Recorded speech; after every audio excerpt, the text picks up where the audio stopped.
morning mga ka-Z! I-flex natin. I-flex no? I wanna share with you all. Maggagawa tayo ng carbonara. So, isinabay na natin yung egg kasi masarap yung may egg niyan.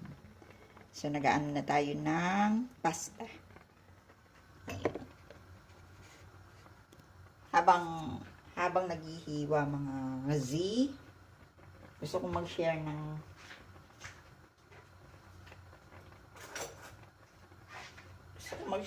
isang speech ng isang politician namin dito. Siguro mas safe kung hindi tayo magme-mention ng name.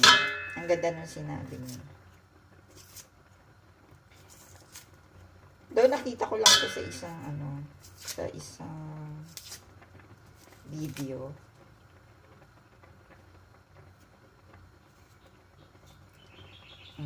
Hindi ko pa kinonfirm kung siya talaga yung nagsabi. Pero maganda kasi kahit na hindi siya input. Kahit sino po ang magsabi, kahit sino ang magsabi nung kung saan man galing yun. Ang ganda ng sinasabi. Galing ba ako? Din natin. Sinulat ko.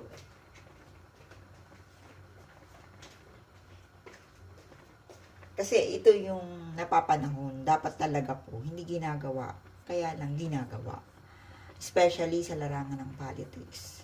Ika nga sabi nga dun sa isang nag-vlog or isang video is, or sa isang write-ups is, kanya-kanyang tapunan ng putik o balibaga ng putik.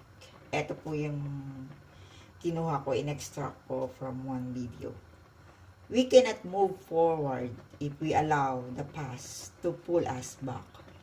Finger pointing is not the way.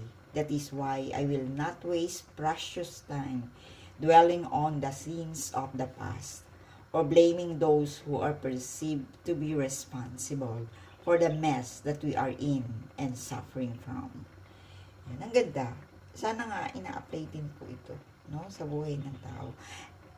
Kahit hindi politics, kahit sa ating everyday life, magandang i-apply ito. Kaso hindi, iba po yung sinasabi o sinusulat dun sa ginagawa. That's human nature.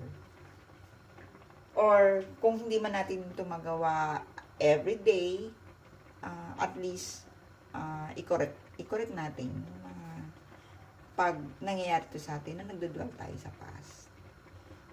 Ako madalas ko po nagdudwell ako sa past. Pero sabi ko, I just visit the past but do not dwell on it. Especially dun sa negative. So, yun po yung aking masishare today. Hindi na po natin itutuloy yung paggawa ng menu kasi alam naman ito, it's all around in the internet, yung carbonara. Be well and God bless.